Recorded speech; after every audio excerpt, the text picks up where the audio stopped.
En jornada de día viernes 13 de febrero comenzamos a hacer Mercado Global junto a Daniela Jansson, que ya está con nosotros aquí en el estudio. Daniela, buen día. Buenos días. Vamos a comenzar de inmediato. Es el momento de pagar tu educación con Santander y Claro Empresas, conectados con tu negocio. Presentan Mercado Global. A ver, Daniela, ¿cuál es la noticia del día? Te cuento, Ramón, porque las acciones bajan ligeramente mientras los operadores centran su atención en los datos clave de inflación de Estados Unidos que se van a conocer hoy, y la ola de ventas impulsada por la preocupación por la inteligencia artificial perdió fuerza. Bueno, los futuros del Standard & Poor's 500 y el Nasdaq 100 cayeron un 0,4%, dado que las principales acciones tecnológicas cotizaron de forma mixta. El índice europeo Stoxx 600 cayó 0,4%. Por su parte, los bonos del Tesoro redujeron parte de las ganancias que anotaron el jueves, mientras que el oro y la plata se recuperaron de sus caídas, según consigna Bloomberg. El llamado susto comercial de la inteligencia artificial ha provocado ventas masivas en sectores que van desde la logística hasta los proveedores de software, ante el temor de que la tecnología perjudique sus negocios. Los inversionistas también están atentos al dato de inflación de enero en el país norteamericano porque, según economistas consultados por The Wall Street Journal, se espera que el IPC total sea de 2,5% al primer mes de 2026, comparado con el mismo periodo del año anterior. Esta cifra representaría un descenso frente al 2,7% que acumuló el costo de la vida para el consumidor general en diciembre, al cierre del 2025. Y a nivel local, la Bolsa de Santiago registró una caída de 2,17% ayer, hasta un valor de 10.974 puntos. La baja del IPSA se vio impulsada por el descenso de las acciones de SQM y el desempeño de Wall Street, que cerró en rojo.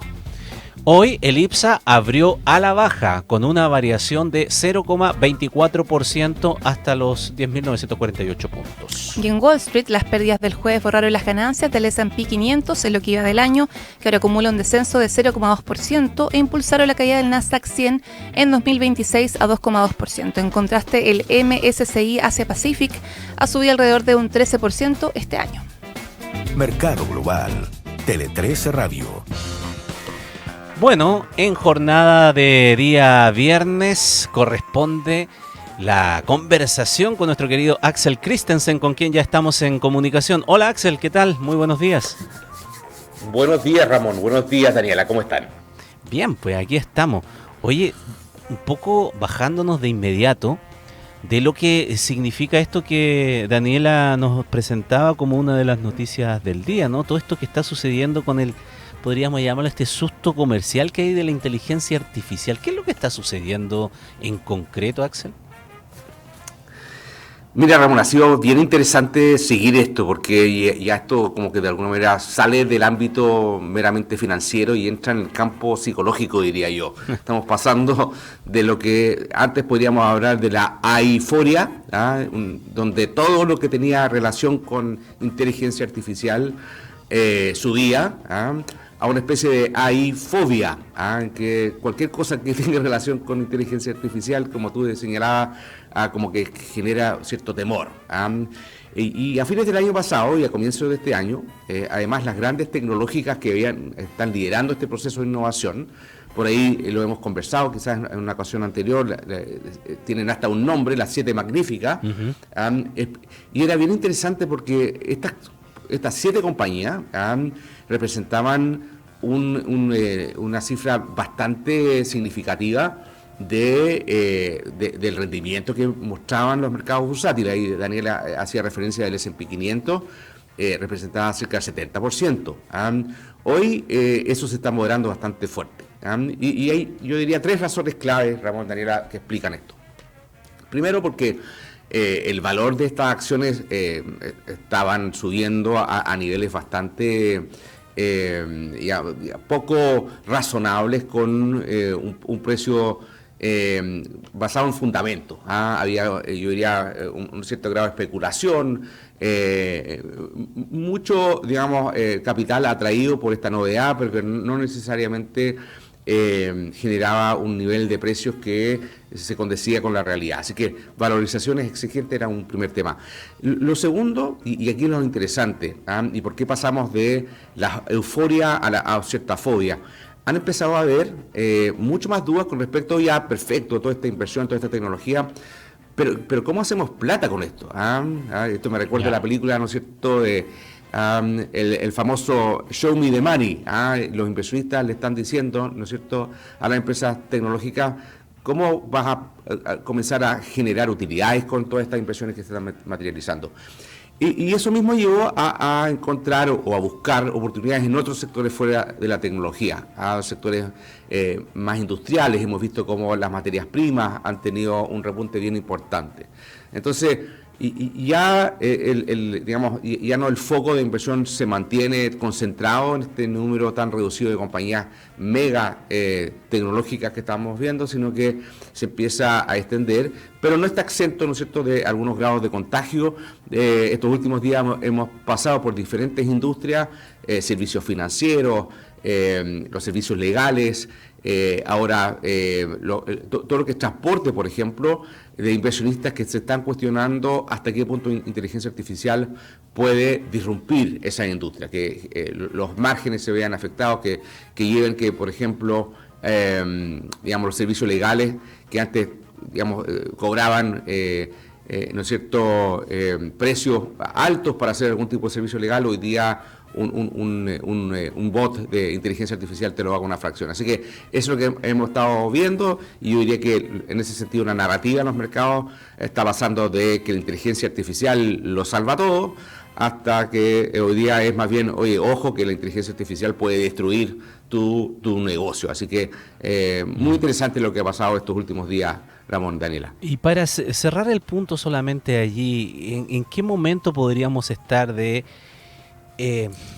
tener una cuota de realidad y colocar la pelota contra el piso respecto de lo que sucedió tal vez en un primer instante, y por lo tanto un ajuste que es absolutamente necesario y tal vez hasta esperable, a que sea otra cosa, como lo que se pensó en algún instante también, que todo era una burbuja que de repente explota? Tal cual. Y esta película como que la hemos visto antes, Ramón. Lo que tenemos algunos años en esto, te acordarás que esto, lo que hoy día es inteligencia artificial, antes era .com, durante todo el desarrollo inicial de Internet. Cualquier cosa que tuviese un .com subía solamente por el hecho de tener ese nombre. Y como tú bien dices, estamos pasando a, yo diría, una etapa que estamos lejos, en el fondo, de decir que la inteligencia artificial se acabó. No, esto va a ser una realidad y muy importante.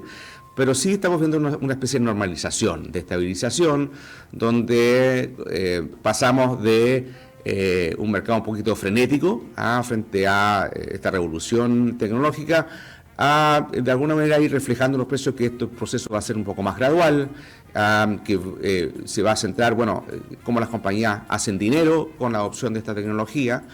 Y un poco repitiendo el patrón histórico, que las grandes revoluciones tecnológicas, Internet, incluso si nos vamos a muchos años atrás, siglos, incluso la electricidad, tienen inicialmente un ciclo de euforia, después viene una normalización, una corrección, y luego entramos a una etapa de consolidación donde ya los fundamentos están mucho más conectados con la realidad de los precios. Así que yo diría que estamos entrando en esa fase más racional, más de normalización, que yo diría, como bien, y repetiría lo que tú dices, digamos, que ya está sano, digamos, que esto ocurra.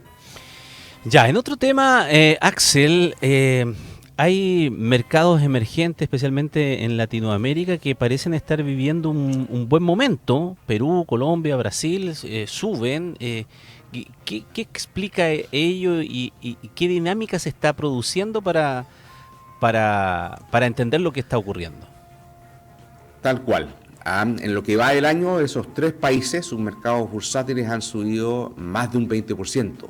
Es bastante, ¿no? Llegamos ni siquiera a 2 meses y es bastante. Y ahí yo diría una conjunción de factores que explican eso. Partiendo de la base que los mercados emergentes, y Latinoamérica no es la excepción, habían estado un poquito en el cajón de los olvidados todos los últimos años hasta el año pasado. Todo el foco de inversión en gran parte del mundo se había centrado en Estados Unidos. Incluso se hablaba del excepcionalismo de Estados Unidos con respecto a otros países. Lo que hemos visto ahora más reciente es una especie como de ir avanzando frente a un rezago bastante prolongado que hubo, casi una década, de los mercados emergentes. Pero ¿por qué ahora? Bueno, como te decía, hay varios factores que explican. Por un lado, las últimas políticas económicas de Estados Unidos han llevado a que el dólar se debilita y en general dólar más débil es un escenario más favorable a economías emergentes. Hablábamos recién de las valorizaciones que asomaban a terreno de burbuja en el caso de las tecnológicas en Estados Unidos. En el caso del mercado emergente, muchos mercados, incluyendo los de América Latina, los precios son mucho más razonables. Obviamente hay que sumar lo que ha pasado con las materias primas, las economías emergentes. Nuestro país, un muy buen ejemplo de eso, son muy dependientes del precio de las materias primas como el cobre o otros metales, digamos, y eso le da un soporte. Y por último también yo diría que ha habido una mejora respecto a la percepción política en mercados emergentes. Y aquí, digamos, confluyen dos cosas. Yo diría que, por un lado, efectivamente uno ve que en varios países el ruido político ha ido bajando. Nuevamente Chile puede ser un buen ejemplo. Pero también la brecha entre las políticas de países desarrollados y países emergentes se ha ido cerrando, en el sentido que países desarrollados que antes uno los consideraba súper serios y muy responsables en sus políticas económicas, ya no lo son tanto. Así que esos 4 factores, dólar más débil, precios más razonables, las materias primas en buen pie y una mejora relativa en el aspecto político, yo creo que están explicando por qué tantos inversionistas están de alguna manera redescubriendo los mercados emergentes y eso se traslada a este salto en precios tan bueno que hemos visto de comienzo de este año, Ramón. ¿Y cómo andamos aquí en casa, en Chile, en ese desempeño, relacionándolo con algunos de los indicadores? El dólar sigue cayendo, por ejemplo.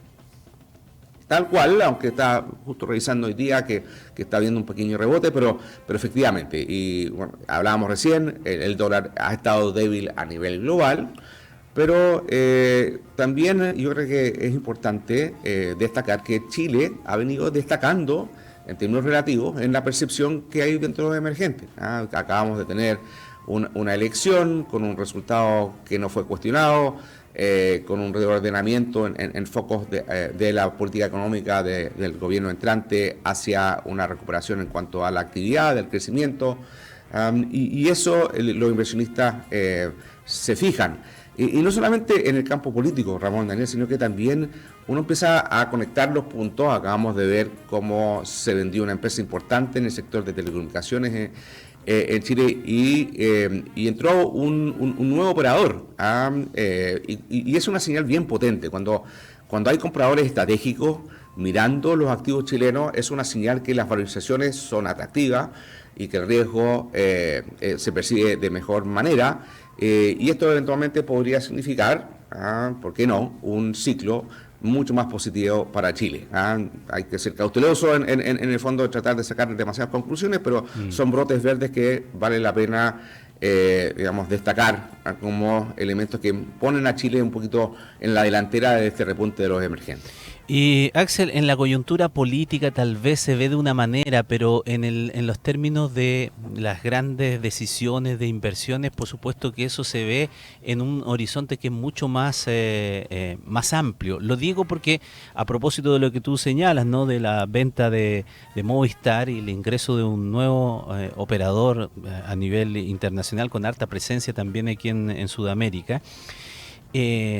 Esa no es una decisión que se toma en el día de hoy, es una decisión que se viene fraguando de hace muchísimo tiempo. Por lo tanto, a lo que voy yo, de pronto nuestra contingencia política nos lleva a una reyerta mucho más estrecha que lo que se está viendo en términos generales de la capacidad que tiene nuestro país. Bueno, yo diría que efectivamente los ciclos de decisión son muy diferentes. Los ciclos políticos en Chile son 4 años y probablemente menos, tomando que el último año es un año ya plenamente en campaña.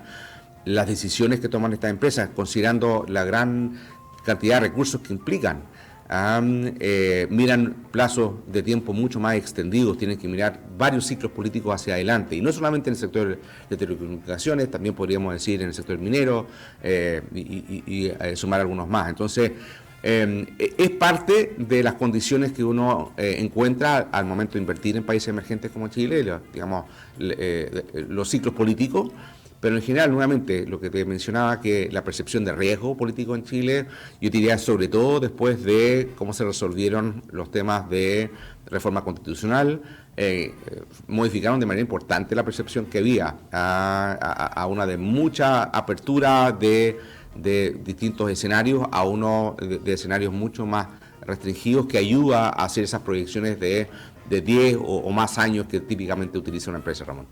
Muy bien.